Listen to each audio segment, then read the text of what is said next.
Halo leaks, Marvel lawsuits, and Smash Brothers bans. Oh my.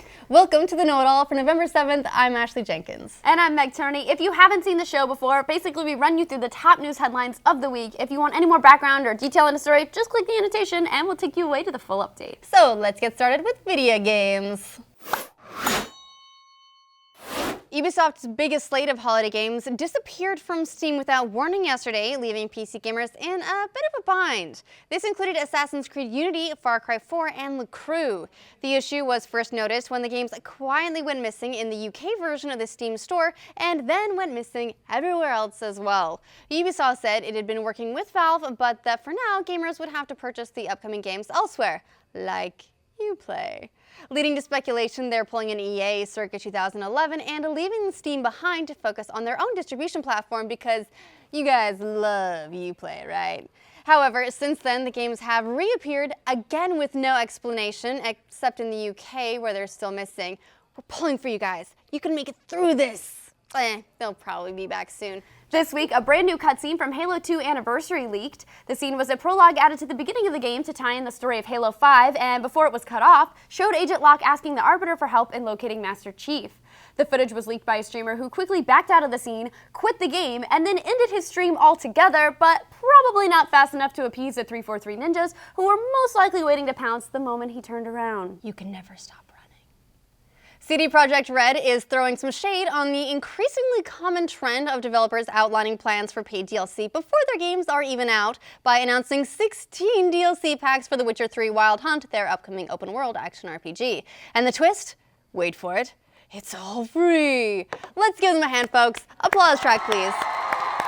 Slightly more head-scratching, however, is the fact that the DLC will begin coming out on a weekly basis beginning the day after the game itself, which begs the question, couldn't it have just been in the game? The individual bits of DLC do seem to be smaller in scale, consisting of new hair and beard styles, horse armor. Are you listening, Oblivion? Alternate looks for characters and individual quests, so it's entirely possible that this stuff will be made between the game going gold and release, or it could just be the developers' big fuck you to the concept of paid DLC. Either way, we all win. Rockstar announced this week that the upcoming current-gen GTA 5 release will feature an all-new first-person mode, which players can turn on and off with a touch of a button. While evading the police, flying helicopters, and shooting people in the street are all things we've enjoyed in first-person for many years. Or at least Meg has. This is the first time we'll be able to enjoy it in GTA, and for that, I think confetti is in order. I'm going the wrong direction. Yay! I did it. Nintendo has announced that Majora's Mask, an entry in the Legend of Zelda series that's frequently requested for a remake or HD touch-up, is getting just that for 3DS. I mean, they've been teasing it since before Link Between Worlds was even out. Subtly, but still. The game will be out next spring with enhanced graphics and added features, but Nintendo hasn't outlined just what those are. During this same Nintendo Direct, the company also revealed amiibo integration for Mario Kart 8 and Hyrule Warriors, a single-player component for Splatoon, Xenoblade Chronicles X or 10, or it's definitely an X of some kind, released next year, a 4-player mode for Kirby and the Rainbow Curse, which will release in February, and a Persona Q-themed 3DS XL. Online Smash Bros. 3DS players have encountered a glitch with the game that's seeing some people banned from online play for a weirdly specific 136 years. There seem to be multiple triggers, including targeting one particular player in 4-player free-for-all, or quitting out of matches, which indicate that, while these bans are probably intentional, something's gone wrong with the math. Current speculation is that the game is mistakenly setting a negative ban time, which gets translated back around to subtracting from max time, and voila, 136 years. Nintendo will likely have a fix out for it soon, and some banned players have reported that they've already been cleared, but still, be careful out there, guys, because life expectancy is way up, but it's not that far up. Activision has confirmed that development on Destiny 2 is officially underway. For those who thought the game you bought in September was gonna last 10 years, sorry, no. What they meant by 10-year plan was for the franchise. Actually, this isn't quite so much of a surprise since the Bungie Activision contract leaked back in 2012 and revealed 4 games, 4 Comet releases, and DLC, and even some potential microtransactions. However, given the bumpy development of the first game, that it was rumored to have been Frankenstein together in the last hour, that it was delayed by a year, it's understandable that gamers might think the plan has changed. Turns out, nope, it hasn't. It's a new month, and that means new games, and it's November, so you got a lot of new games. And to help you keep them straight, don't forget to check out Coming Soon by the Achievement Humpers. For more video game discussion, a debate on whether or not funner is an acceptable word, and Meg secretly eating mac and cheese during the ad read, don't forget to check out this week's patch. I was hungry. And over on the leaderboard, we discuss Thief Lauren, who, according to the comments, is a very beloved esports star we should never pick on again, and Twitch's new no boobs policy. Old boobs only. Now, let's talk about some big developments happening in movies and TV. Get it? Like big developments? Marvel's on the hunt not for Loki, George St. Pierre, or any of the other baddies that appeared in any of their films, but for a man known as John Gazelle, which is such a great name, who they say is responsible for the Avengers Age of Ultron trailer leaking a full week early. They've subpoenaed Google for information on the IP address associated with his YouTube and Google Plus accounts. Run, John Gazelle! Run like an agile savanna creature. Oh, a Genet. Look it up, it's a real creature. Filming on Star Wars Episode 7 has officially wrapped, and cast old and new have celebrated over the weekend with shaky Instagram videos and token photos with R2-D2. In addition to the expected appearances by director J.J. Abrams, Harrison Ford, Mark Hamill, and Carrie Fisher, there was one other person there who may have tipped their involvement in the film at last. Simon Pegg, you hear that? We've got you now. He's one of my favorites. The frequent Abrams collaborator has been rumored since back in May, and he's evaded by saying his face won't be popping up in the movie, which really doesn't mean anything in a world populated by androids and aliens. Star Wars Episode 7 was also given a full title this week and will be known as The Force Awakens. We beamed in our own resident Star Wars geek, Mr. Blaine Gibson, who broke down what the title could mean for the plot of the film.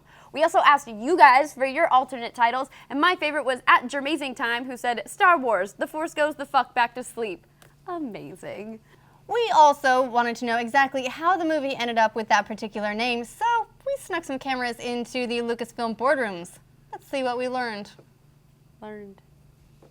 All right, well, thank you for meeting with me, Blaine. Yeah, you know, when J.J. Abrams asks for a meeting, you take it. Well, that's who I am. You know, Mr. J.J. Abrams here. Yeah, totally. Totally. All right, so we have a new Star Wars film coming out, but we haven't picked the name for it. Oh, and you want me to come up with one? No. We just want you to pick it. Pick it. Yeah, pick it. That's how we come up with Star Wars films.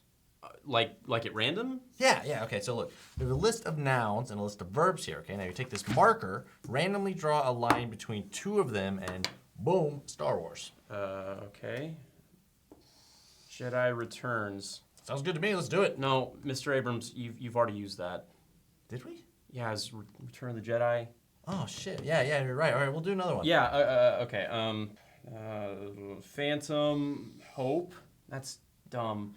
Death Star Assault. Death Star Assault. That's a good title. That's perfect. Let's do it. Is the Death Star in the next film?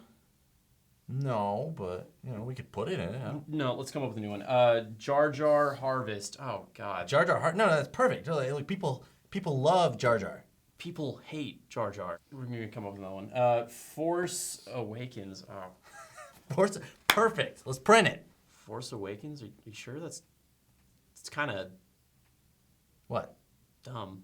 Well, yeah, all the Star Wars names are dumb. Okay, look, by the time we spend $250 million on advertising, you'll just hear Force Awakens, Force Awakens, Force Awakens. And all of a sudden, well, it'd just be numb. It'll just be a name. It doesn't matter anymore. Well, does that actually work?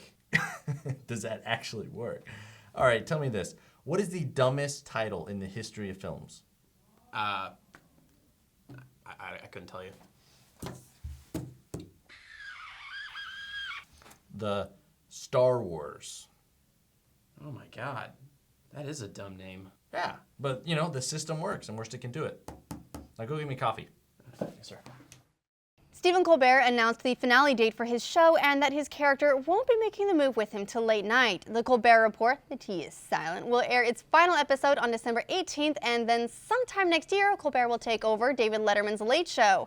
No word yet on when that baton will be passed, but Colbert did manage to plug his book, so, you know, priorities. You will be sorely missed, Stephen. Not that you're dying, just that you're going to late night. A crossover the size of Wall Maria was announced this week by C.B. Cebulski, who unveiled a sneak peek at an upcoming Marvel Japan Attack on Titan crossover happening in a little over a week from now. No word yet on bringing it to any other country outside Japan, so for now, I'm just going to take solace in eating this potato. Attack on Titan fans know what's up. Bite the potato. Bite it. I hide it. For an hour and then some of movie and TV discussion, make sure you catch our screenplay podcast. This week, we talk about the new Chappie trailer, which looks so cute and charming, and Michael Bay's exit from the Transformers movie franchise. Now let's finish up with a bit of tech and science news. I'm dedicated. Oh, it's terrible. I did it. Oh, yeah. Now I have to Gross. read a thing. Oculus VR CEO Brendan Arib said in a recent tech conference that a consumer version of his virtual reality headset is months, not years away. He went on to say that the company is worried that other big companies may rush unfinished devices to the market and sour the public's perception of the gaming platform, but that his company is eager to get their device out in less than 4 or 5 years. That's not months, Brendan. That's not months. It's also worth pointing out that they partnered with Samsung to make a VR set that's going to be out before the end of this year, so they're complicit in rushing stuff out before their own headset's finished. I just like the, we're worried other people are gonna rush, but like once we're out, that's cool. Amazon has announced Echo, their voice-activated home assistant. Think like Siri or Baby Jarvis. The device sits in your home, activates when it hears the wake word Alexa, which is hopefully programmable, or there are going to be some very confused households, and then can perform a variety of functions from checking information to keeping lists to playing music. The device costs $199 or $99 for Prime members. Here's the weird thing. You can't actually buy it. You can request an invitation to buy it, which is apparently a thing. Nice work, Amazon. That's it for the Know It All this week. We'll be back same time, same place next week. And make sure you visit us over on The Know for more news and shenanigans every day. And also, did you know potatoes taste like dirt? And we have poppers. No. A shot! No! So We're going